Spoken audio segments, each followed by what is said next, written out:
More than 2 billion people today lack access to safe water. That's 1 in 4 of us. More than 3 billion people lack access to safe sanitation. That's 2 in 5 of us. It's very hard to fathom that, especially living the lives that we lead, where water is just a tap away, right? And clean water is just a tap away. Women and girls spend 200 million hours every day collecting water. These are not just numbers for the sake of numbers, right? Each of these numbers represents a person and a family behind it. This problem looks huge, it's complex, but the good news is we do have the solutions. The world doesn't need new technologies. The world doesn't need new inventions to solve this. A large part of the world has solved this, and so as we start drilling down into what this problem is all about, one of the biggest barriers which stand between people and access to safe water and sanitation is lack of financing.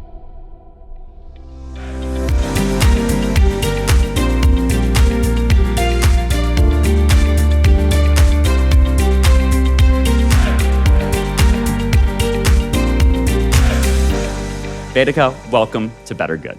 Thank you so much, Scott. It's a pleasure to be here. I am so excited to have you for a couple of key reasons and then about 100 others. And before, one of them is water is so deeply and profoundly important, but always an afterthought for so many people who take it for granted, myself included on any given day. We run to the tap, we don't think twice about it. And I can't wait to have you help this audience understand and explore what that's like, not to make them feel guilty every time they turn on the tap, but to help them understand the realities of what they have and what so many of our neighbors in the world don't. And then secondly, I love your career. As someone who started in a corporate legal practice and then made a big pivot that made no sense and wound up in the world of philanthropy and impact, you are going to be an inspiration for so many people who aren't yet familiar with your story. And before we jump into either of those, though, I want to ask you something that I ask every guest, which is, if you were to think back to the earliest time in your life when you came to the realization that doing good was something that people did, I'm curious to know what that memory was.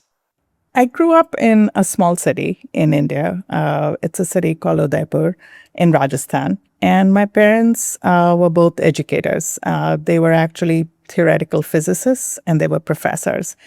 And I saw what physics meant to them. I saw what science meant to them. And I saw how vested they were in making sure the students understood. And according to them, physics is the best. It's the most beautiful subject. But I saw how much effort they took with every student. And I saw the satisfaction they got when things clicked for their student. And I think without even realizing it, that was probably my first aha, that you can help one person at a time, and how meaningful that is. When you start thinking of problems like of availability of water or lack of access to sanitation, you can almost freeze because the problem seems so huge, it's so complex, it's what can one person do? And I think just realizing that it's helping one person at a time, that is what you need to do. That sort of, removes that burden and makes it tangible and actionable. So I think that was the one thing. And then the second thing was, I feel I'm very lucky. When I started my professional journey, India, I spent most of my working career in India, and India was just coming out of a terrible financial crisis. And as a result of coming out of that financial crisis, India also started liberalizing. And there was this big liberalization movement, economic liberalization movement which started. And lucky because I started working just around that time. And I saw the opportunities it brought to people all across the country, across all spectrums of society. So I think that other realization of system level change and how if you remove barriers, people can just flourish. I think that was my second aha moment. We will drill down on the work of water.org in a second, but when somebody meets you today and they see your title, or if someone's listening to this and they're not familiar with water.org or you, how do you introduce where you are today and what water.org is doing today? I always start with just painting, starting with some numbers because I am a numbers person. So more than 2 billion people today lack access to safe water. That's 1 in 4 of us. More than 3 billion people lack access to safe sanitation. That's 2 in 5 of us. And as you said right at the beginning of this conversation, Scott, it's very hard to fathom that, especially living the lives that we lead, where water is just a tap away, right? And clean water is just a tap away. Women and girls spend 200 million hours every day collecting water. And so I start with these numbers because these are not just numbers for the sake of numbers, right? Each of these numbers represents a person and a family behind it. So I start with that, and I start with this problem looks huge, it's complex, but the good news is we do have the solutions. The world doesn't need new technologies. The world doesn't need new inventions to solve this. A large part of the world has solved this. And so as we start drilling down into what this problem is all about, one of the biggest barriers which stand between people and access to safe water and sanitation is lack of financing. So, for example, I might not be connected to utility. I know I need to get a utility connection, or I know I need to get a rainwater harvesting tank at my home, or I know I need to build a toilet at my home, but I lack the upfront capital. I lack the few $100s to build that solution. So what do we do at water.org? We focus on removing those barriers or reducing those barriers by enabling affordable financing in the hands of the people who lack those solutions. And we then get out of the way. We don't say, do this, or this is the right solution for you. People know what the right solutions are. They want to build it themselves. What they lack is, as I said, the upfront capital. So if we can get capital in hands of people in an affordable way, they can build the solutions which they want. And that's essentially what we do. We call this approach WaterCredit. And through this, we have now reached more than 85 million people across the world who have got access to safe water and safe sanitation. Okay, so I want to pull out a couple elements of this, and I want the listeners to think about what's behind what we're talking about. So on two sides of the coin, those of us who have access to water, my goal, if life is different for you after listening to this conversation, it would be thinking about all the ways you touch water in a day and water impacts your life, from waking up, maybe taking a medication, brushing your teeth, flushing the toilet, having a shower. If you're like me, you run downstairs first thing and fire up that coffee machine and get that caffeine going, to say nothing of caring for your family and preparing foods and all the other ways in which you touch water. I mean, think about that. What we're going to dive into, I was going to say drill into, but the puns, they just write themselves in this. So we will prime the pump as we go.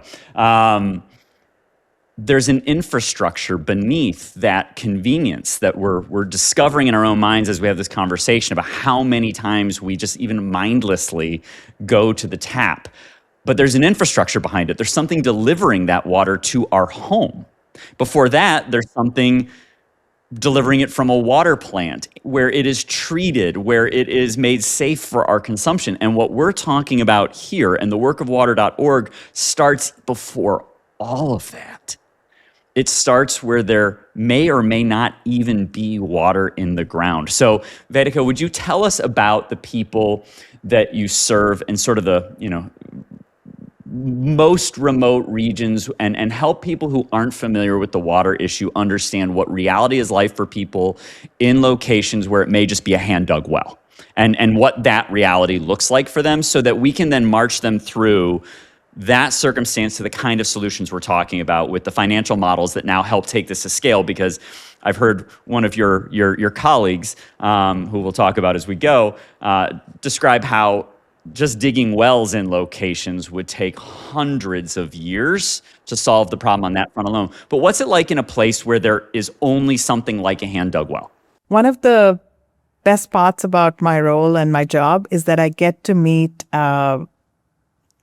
lots of people across the world, and women and girls especially, who now have access to safe water, or who as yet don't have access to safe water.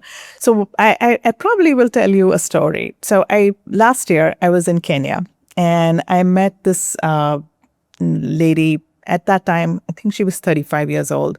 Her name is Zippura Malu. She lives in Machakos County in Kenya. It's a few hours outside of Nairobi. And like me, she has two kids, a son and a daughter. She lives with them and with her husband. And for years, she did not have access to water at her home. And so every day, she went to her neighbor's house where there was a borewell to collect water. And think of the number of times you said, right? How many times in a day we use water.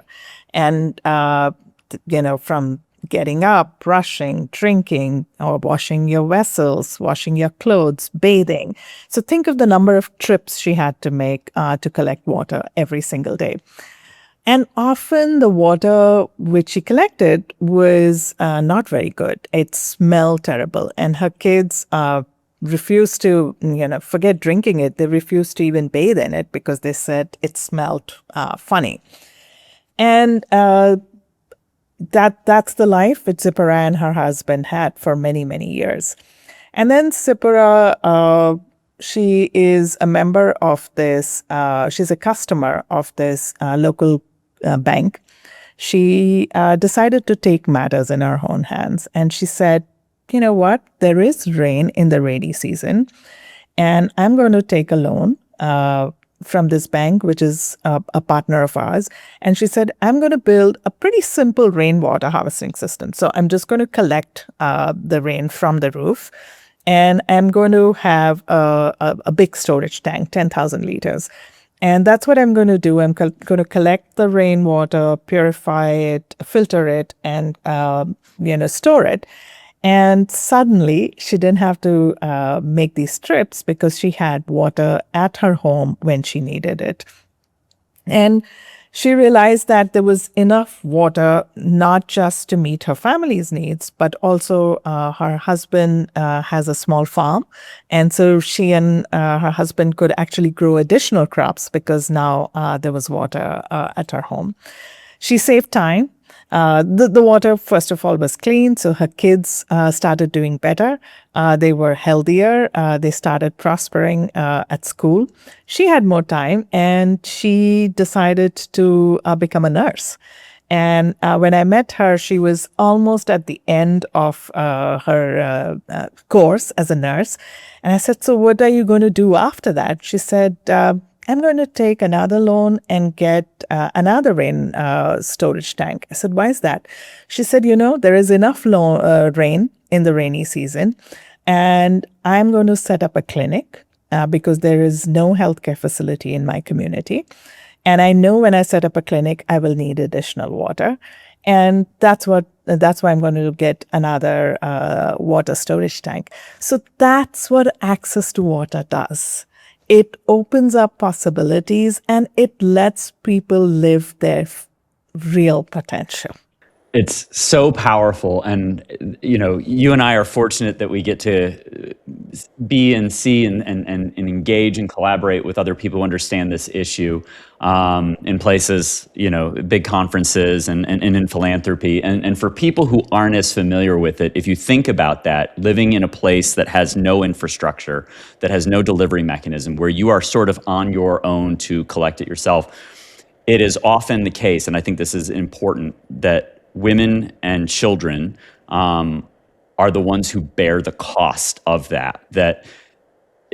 Typically, if there's a man in the household, they're off working a job, and therefore the duty falls. And then the person has to find an access source, transport it, hopefully make it available to the family for use. Once that burden is alleviated through the work of organizations like water.org, the world of possibility opens up. And so work, becoming a nurse, education, going to school. When you don't have to spend hours a day trekking to a water source or preparing the water for safe use or consumption, the opportunity cost starts returning on the investment of time that is not available without the water. So for those for whom this is a new issue, that's the reality facing hundreds of millions of people every single day, and disproportionately women and children in households the world over. And therefore it becomes this economic, this education issue that truly transcends the entire planet and has impact on all ecosystems, educational, vocational, etc. Health too, right? Because one of the biggest reasons people fall back into poverty is because of health-related expenses. And if you have access to safe water, yes, will you not fall ill?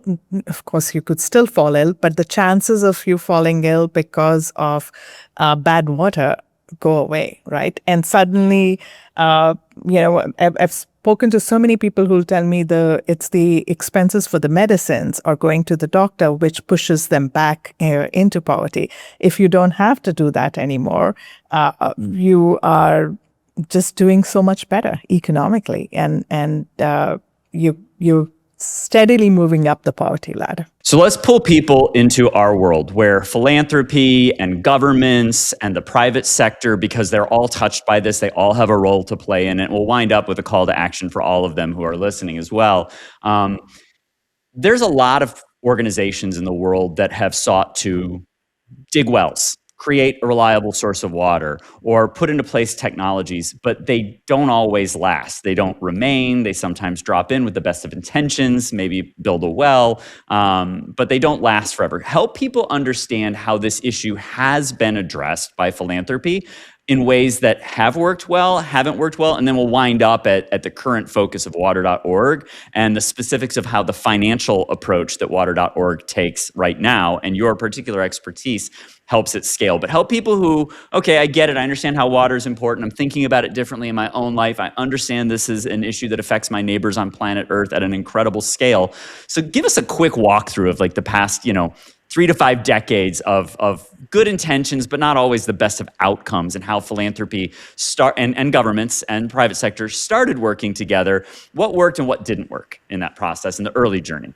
As you said, Scott, there are lots of organizations which work in water and lots of not-for-profits which work in water. And we have the most amount of respect for them, and we are really grateful that they do their work. When we started many years ago, we were also a very traditional NGO. So we would give money to communities to dig wells. And very soon we realized that, yes, this is going to make an impact, but this is not going to make an impact at scale. And that's when we really started digging in and saying, okay, what is standing between Vedika and access to safe water, or what's standing between Scott and access to safe sanitation?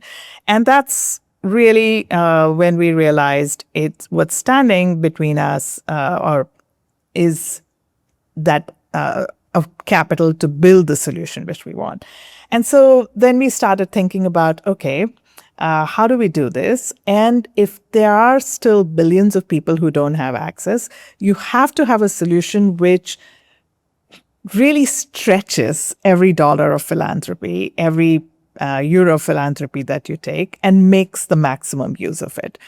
So we said, okay, we understood both the issues. We understood the third issue, which is very often we think of people living in poverty being all at the same level, right? Which is not the case.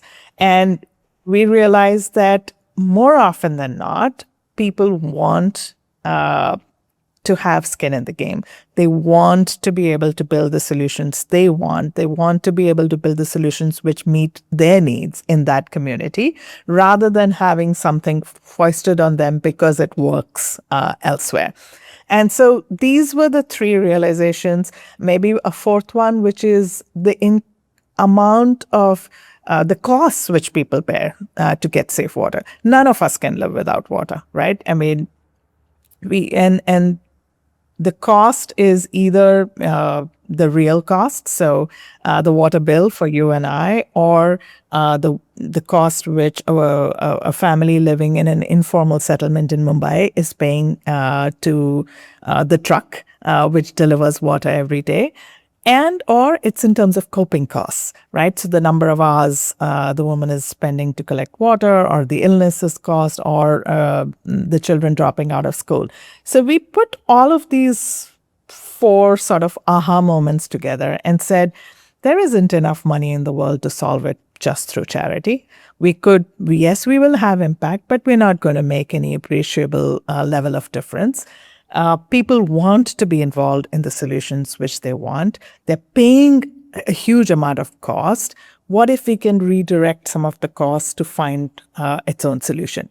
So then we started looking at, okay, which are the institutions whose customers are the people we want to serve? And inevitably, we landed on first the microfinance institutions. We said their customers are the people we want to serve. They are offering them loans for other things. They're offering them loan for if Vedika wants to set up a shop, I will get a loan. If Scott wants to buy a cow, he'll get a loan. Let's convince them that they should lend to Vedika if she doesn't have a water solution at her home, or to Scott if he doesn't have a toilet at home. It was hard work. It was hard work to convince the financial institutions, because they said, if I lend to Vedika to set up a shop, I know that her income will go up and that's how she'll repay the loan. But if I lend to Vedika to get a water tap, there is no increase in her income. So how is she going to repay it? So it was hard work convincing them. It was also ironically hard to convince people sometimes, because often people think, well, it's the government's job to get me access to water and sanitation. So maybe I'm just better off waiting for that. And so that's how we started. We learned how to speak the right language for both the financial institutions and the people who we want to serve. And that journey, I think, started 2009-ish when we switched to this approach. And fast forward today, we are reaching, I think it took us 20 years to reach our first million people. And today we reach 1 million people every 6 weeks. If we had continued the approach which we had of where we started off, it would have taken us 600 years to reach 85 million people. Famously, your colleague Matt Damon, and for those listening who aren't as familiar, yes, that Matt Damon, water.org is one of his, if not his primary focus of his social impact work in his life outside of Hollywood. Famously has said on stage that the traditional solution that many of us who aren't connected to this world or this issue of water and aren't therefore understanding of it might say, well, we just need to dig more wells. Well, there's a couple issues there. One is wells don't always last. They don't always produce clean water, and even technology that well-meaning philanthropy, private sector, or government partnerships might bring to a location to build a well may not last, and it may break. And then people revert to what they've done before, which is very often hand-dug wells. And so there's this issue for those of us who work in philanthropy where, it's either called parachuting in or bringing in outside solutions that don't work. And so what Vedika is sharing is that when we empower people locally through a financial mechanism, that they feel pride and buy-in to, quite literally and figuratively, they are designing their own solution and one that lasts. And microfinance is a tried and true resource and asset to communities the world over, which I'd love to unpack for just a second, especially as we go into the financial model, because as Vedika noted, and as Matt has famously said on stages, and you can see him on YouTube talking about this, it would take 600 years for some third party to dig enough wells. And even then, they're not guaranteed to last or be safe. That doesn't scale or sustain anytime soon. But if we can empower people themselves in the communities affected with the resources necessary to discover, finance, and continue to maintain their own solution, they have buy-in, they have the value of leading that solution. So for those who may not be or might not understand how microfinance fits in, explain the concept generally, the structure, and the extraordinary success that microfinance has experienced when it comes to repayment rates, especially among women borrowers. Sure, I will. I wanted to make one point before. As I said about stretching every dollar of philanthropy that we take. So, yes, we're very much a philanthropically funded organization. We are a not-for-profit. But because of the model working the way it is, and because of it scaling the way it is, now for every dollar of philanthropy that we take in results in $20 of lending by our partners. So, that's the leverage. And that ratio has just kept improving over time. So I know in a few years it'll be 25 and it'll be 30. So you're using less money, you're using philanthropy very catalytically to have impact at a big scale. To really ignite the market-based solution that so many people want to see, talk about, but doesn't always result and doesn't work across all of philanthropy. But when we talk about things like return on investment, it's hard to see a better philanthropic dollar achieving more long-term outcome or return on that philanthropic dollar investment than the solutions that water.org has. I said we started with microfinance institutions, and today we have partners. I think we have close to 200 partners across the world, and they're not just microfinance institutions. They're banks, they're cooperatives, they are self-help groups, they're housing finance companies, essentially any institution whose clients are people who we want to serve. Those are the ones we partner with. So microfinance started essentially because there is a big section of society which does not have access to credit. They are deemed uncreditworthy by the big banks. And if you don't have access to credit, if you don't have access to loan, how are you going to buy a cow or set up a shop or get a water connection? And so that's why microfinance started. And it started in this concept of group lending. So a group of usually women, in some cases 5 women, and in other cases 5 to 10, and where it's a joint liability group of lending, model of lending, where the group is a stronger client than an individual. And so if Scott, you and I are in a group and we have a monthly repayment, and in that month you don't have the money, the other 4 of us or the other 9 of us will make up your share, and you will catch up the month after that. So that's the power of the joint lending group. And there are many, many, many variations on that. But that has enabled millions of people who were just blocked away, who did not have access to any formal credit, start becoming bankable. Which is so, and the repayment rates. So for people who are thinking about this in traditional financial terms, like, okay, great. So there's this like lending circle, and there's this community aspect where we, pick each other up, and when somebody's having a down month. So they understand that model. We're in the upper 90s on percentage from repayment. Like, help people who may not understand microfinance or these lending circles. We're going to obviously talk about in the water context, but microfinance in the world is an extraordinarily successful mechanism. It is, and you're absolutely right. That's another myth, right? That the people living in poverty are not bankable.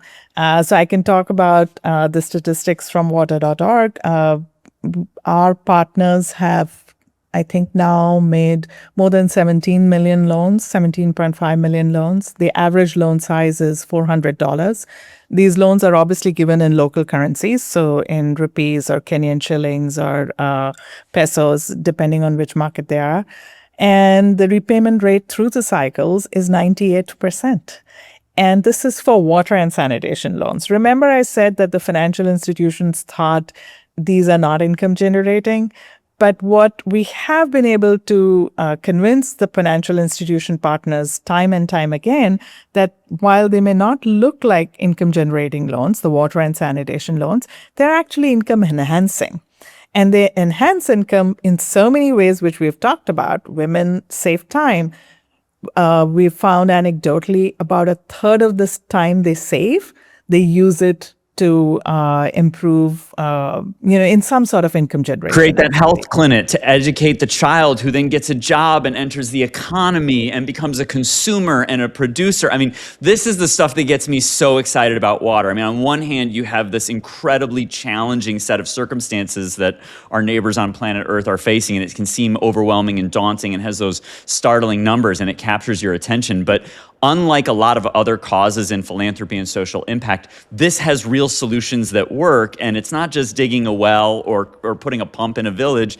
It's equipping people who then create true economies and become participants in whether that's education or entrepreneurship or otherwise. It's an incredibly, the way I've heard it described in rooms where I've seen you present and your colleagues present is, this is the best investment that anybody can make. Philanthropy, small givers, big givers, corporates, governments, because the return on that investment, while it may not be direct on the water system, it is so massive on the ecosystem. So a couple of years ago, Matt and we were at an event in New York Climate Week. And, we had all the SDGs behind us, they were written. And so we were asked a question. So access to safe water and sanitation is SDG 6, Sustainable Development Goal 6. And so we were asked this question that is SDG 6 linked to the other SDGs? And we're like, oh, yeah. And we systematically went through all the other 16 and showed how access, when everybody has access to safe water and sanitation, the world would have made progress on all the other SDGs, not just SDG 6. It's linked to education, it's linked to health, it's linked to gender empowerment, it's linked to economic equality, and I could go on and on. And not indirectly, and I want to make a point to the suburban family for whom, you're listening to this podcast, like I'm not sure I understand how water and water access in remote villages is related to education. I implore you to look at your child's backpack, because I can almost guarantee you on the side of it, there is a mesh pocket in which they have a large metal water bottle, or they have a carabiner on the front of it to which they attach their metal water bottle. No kid goes to school, even here where we have the infrastructure, where we have drinking fountains or bubblers, depending on what you call them, widely accessible to students every moment they're in the building, they're still bringing water. Now imagine a child going to school with no water in their backpack, in a bottle, in the building. Yes, water is directly related to education and everything else. Because again, once we have that mindset of greater awareness about how we interact with water and water sustains us every day in everything we do, and we develop that, you start to see how nothing's possible without it, because we don't exist without it. So I've heard other people, and I think I've I don't know if I was at that event, but I've maybe watched it online, but where somebody, I think, challenged whether or not water is really related to the other goals. None of us exist without it. We are water. That's amazing. So keep going on the sort of like model of, it relates to everything. It's an incredible return on investment. Microfinance is a huge part of it. Investing in women is always smart business in the global economy, and it produces extraordinary returns, if not a direct investment through the spider webbing of the impact of having clean. So remember the mother who's caring for a kid who's ill. I mean, we all know what that's like when our kids are home ill and we have access to water, but when the child's in school learning, becoming a productive part of the economy, when mom is able to open a health clinic and care for other people in the community. This all generates extraordinary return on that water investment. Help people understand the next phase of this and how taking this to scale, and I would love your thoughts on how the current moment, I'm saying that in air quotes for those who are listening to this, how that's impacting the current model, because it's critically important that government, business, and philanthropy all work together to bring the scalable solution on the finance model to the world. But we're in a time of incredible upheaval, of sort of a recalibration of the ways in which government engage in any sector, including philanthropic, including education. So help people understand what scale looks like for water.org from here, and how the current moment is or isn't impacting your work. Nobody has quarrel with access to water, right? I keep saying this is a funding issue. So a few years ago, World Bank looked at this and said, for everybody in the world to get access to safe water and sanitation, it would cost $1.5 trillion, right? From 2014, which is when the SDGs were set, to 2030. The amount of money which is currently spent in the sector, if you total up everything, government funding, private sector funding, NGO, philanthropy, all of it, is the current funding would need to triple to meet this gap. So there is a huge financing gap. What does it mean? It means everybody needs to step in. It means we need lots of different on-ramps, and it means there are options for everybody to engage, whether you are a consumer, whether you're a company, whether you're a local bank, whether you're a multilateral, whether you're a government. And I think the beauty of what we do and our model is that it provides on-ramps for everybody to jump in, and so that the impact can continue to be scaled. I think it's so critically important for anyone living through what we're calling right now this moment, this sort of, we have geopolitical strife, we have war, we have displaced people, we have refugee crises, we have challenges to democracy and the rule of law, but water is apolitical. Every single one of us needs it. We all thrive and benefit when we have it. Anybody who's even remotely skeptical on this, I just want you to think about the last time water to your home was turned off and you went to the tap, not even thinking about it, and then thought, when's the water? Just think about that, and think about that globally every day. But the systems that fund and deliver it are very much shaped by politics, by economics, by power. And so if there's ever a time to double down on one issue, something that has a force multiplier effect, it would be now. Where are you seeing stresses in that global cooperation, and where are you seeing opportunities for potentially leaders of institutions that maybe, whether that's in philanthropy, the private sector, or government, to engage in different ways or to double down on consistent ways right now? What would you like to see if you could wave your magic wand? What would you like to see from the leaders in those sectors today and tomorrow to make sure that this issue does not become a casualty or does not backslide in the progress you're making and the solution you have that can absolutely scale? So Scott, by nature, I'm an optimist. So I'm always going to look at the glass half full here. I'm also making a water joke. But I think the good news is that people are recognizing how central water is. I remember maybe 5 or 7 years ago, the first time I went to an OECD conference, and I think water was being spoken about for the very first time at that conference. At COP, water was not spoken about as recently as 4 or 5 years ago. That has changed. I think corporations are also realizing how critical water is to their own supply chains, to their own operations, and investors have started asking those questions.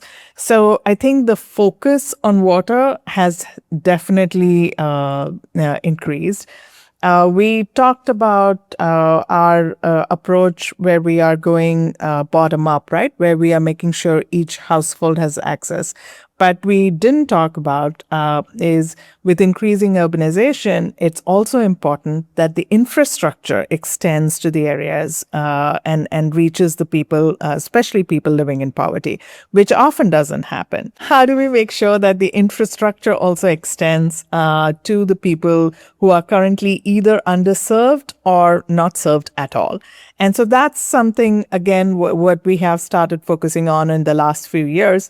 And the lens we take again is, why is the infrastructure not extending? Very often the infrastructure is not extending because either the utilities run out of money or they can't attract new capital. So how can we make sure that the utilities are strong enough so that they're able to attract the capital which is necessary to expand their networks? Focusing on things which are people don't talk about at all, leaky pipes. Are you aware that every day between 30 to 50% of water just leaks out through the pipes?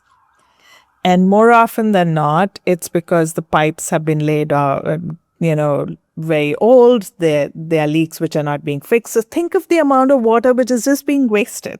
And if you can fix these leaky pipes, you can serve your existing customers better. You can connect new customers. You don't have to transport so much water, so the emissions are that much lower. And the utility, by the way, is much more financeable and is able to get capital to expand its network. So over the last few years, we are focusing on continuing to scale this bottom-up approach, but also coming at it top-down to make sure that the infrastructure extends and reaches the people who are not served. We have an asset manager called WaterEquity, which has close to $500 million of assets under management. They invest. They have two investing strategies. One is providing debt to financial institutions so that they can scale their water and sanitation lending, and the second is investing equity in infrastructure projects and growth companies so that they can continue to again reach people who are currently being either completely unserved or are underserved. And then we have a project development company which can continue to build pipeline so that the asset manager can invest. So again, you're seeing it, we're coming at it from all angles. We're coming at it from a system level approach. And you asked about what's our goal. So we've reached today a little over 85 million people. Our partners have cumulatively lent $7.5 billion. In the next few years, we want to reach 200 million people, and we want to have capital mobilized of $20 billion. So we are impatient, we are audacious, and we want to make a difference. And we genuinely believe that in our lifetimes, everybody can have access to safe water and sanitation. And we also know that we can't do it ourselves. So we would love to have more organizations like us. We would love to have more asset managers like us who want to invest in the water and sanitation asset class. So a little bit of what we're doing is demonstrating to financial institutions, to the capital markets, that this is a good asset class. You can make returns in this asset class, and you can have a huge, a supersized level of impact. If you could wave a magic wand and tomorrow have one thing from government, one thing from the private sector, and one thing from the philanthropic sector, what would each of those things be to meet that big, bold, audacious goal? And I'm with you. I'm an optimist. I believe vision drives mission. Where focus goes, energy flows. You put up that vision and you give people something to be attracted to and to lean into. So if somebody's listening right now and they're at, JP Morgan or Credit Suisse, or they're at, one of the major foundations anywhere in the US or around the world, or if they're in, another sector, what would you want to see from each of those sectors, government, philanthropy, and the private sector, if you could get one thing from each to help meet this goal? So government, I know governments have a lot of competing priorities, but I would say, please continue to prioritize access to safe water and sanitation. I want to give an example of my own country. I'm an Indian. When I started at water.org, India had this huge mission It was called Swachh Bharat, Clean India, which was to end open defecation. So to have make sure that every household has a toilet. And it suddenly brought sanitation to the dining table conversations, which never happens, right? But I would appeal to all the governments to bring water and sanitation and keep it on your top 5 things to do till everybody in your country has access to safe water and sanitation. To corporations, I would say think of all the tools you have at your disposal. It could be making a donation. It could be using your treasuries to make an investment. It could be using your marketing departments to create awareness and to engage consumers all across the world. Use all the tools that you have at your disposal and use them wisely. To philanthropists, so often I hear water is not our priority. And my urge to them is, it does not matter what your priority is. If it's education, if it's healthcare, if it's gender empowerment, water has to be in the mix. Okay, now the fourth call to action. Every person listening who's not a government leader or a private sector leader or a traditional philanthropist, you've lived at the intersection of finance, global systems, human needs. We've talked about your trajectory and your career and water.org's model and the geopolitical consequences.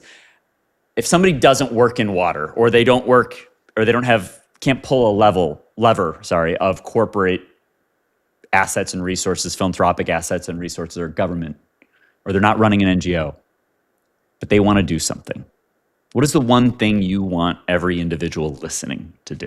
I would say get engaged with water. That's the first thing I would say. Learn about it. There are so many ways to get engaged with it, right from making sure you're using it wisely. Come to our website. There's a lot to learn, water.org.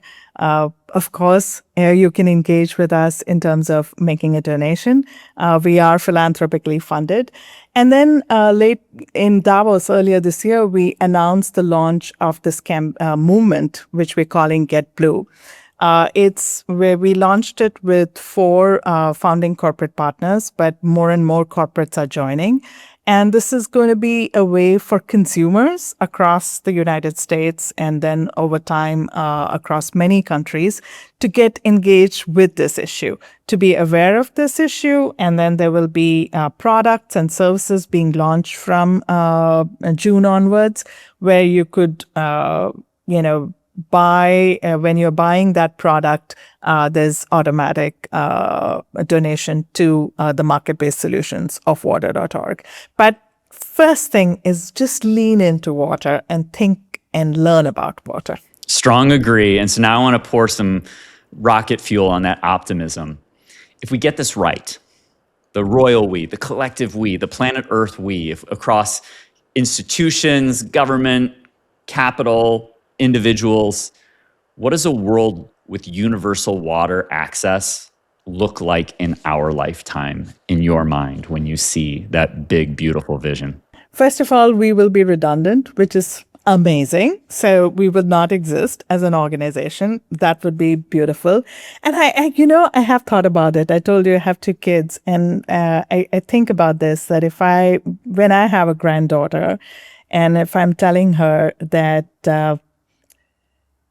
I think it will be almost impossible for her to imagine that there was a world where people did not have access to water and where women walked for miles to collect water.